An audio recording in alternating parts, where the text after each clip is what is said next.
हो ना, माँ ने आज फिर मुझे मेरा मनपसंद सूट नहीं दिलाया। बाजार से आते ही मानसी ने मचलते हुए अपने पापा से शिकायत की।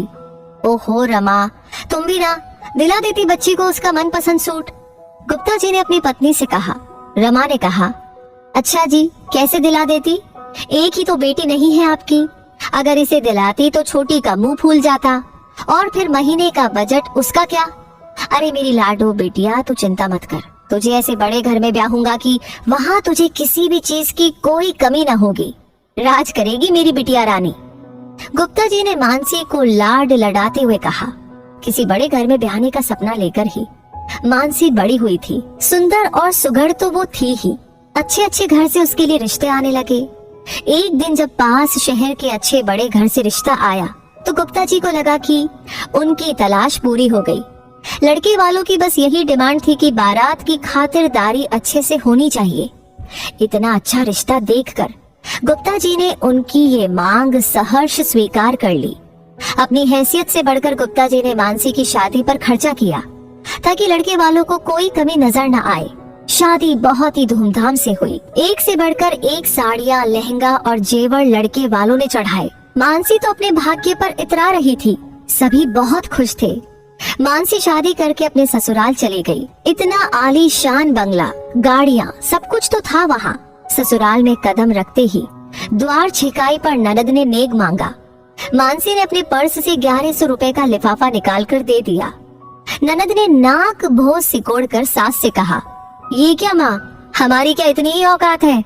सास ने कहा, अरे बेटा, अभी ये नहीं है ना, इसे क्या पता हमारे घर में बहन बेटियों को क्या नेक देते हैं। तू आ, मैं अपनी लाडो को सोने के झुमके दूंगी। सुबह मानसी नहा धोकर अपने मायके से लाई सुंदर सी साड़ी पहनकर तैयार हो गई।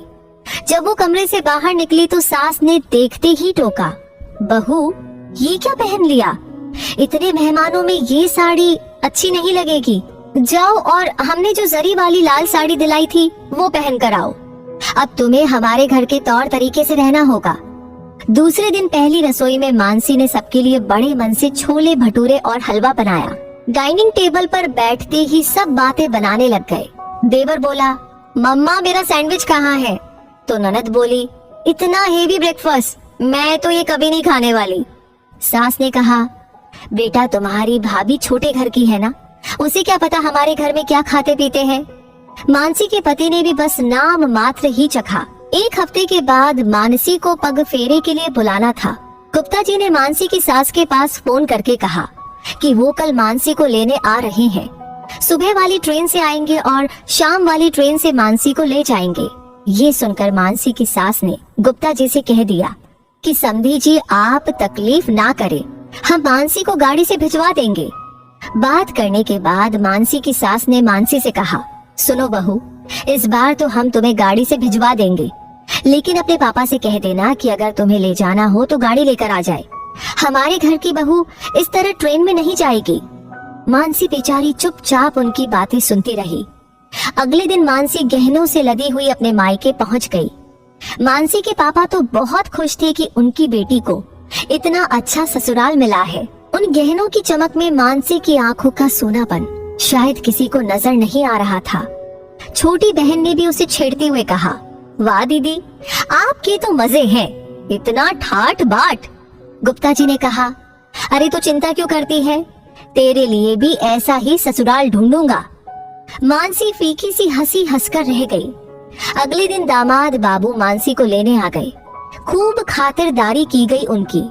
जाते समय गुप्ता जी ने दामाद से कहा, दामाद बाबू, अगर कोई अच्छा रिश्ता हो तो हमारी छोटी बिटिया के लिए भी बताना। ये सुनकर मानसी ने अपने आंसू छिपाते हुए कहा, पापा अगर हो सके तो अपनी दूसरी बेटी को बड़े घर में नहीं, बराबरी के घर में ब्याहना, जिससे उसे और उसके परिवार को भी बराबरी का सम्मान मिल सके।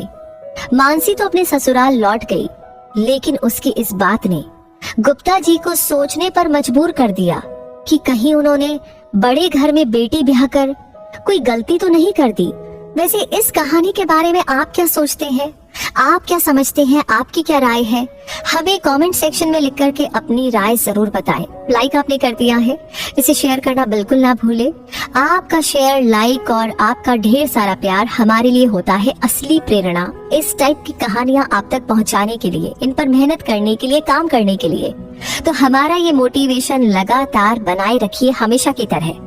और ये कहानियां आप चाहते हैं कि सबसे पहले आपको मिले, तो हमारे पेज को फॉलो करना बिल्कुल ना भूले।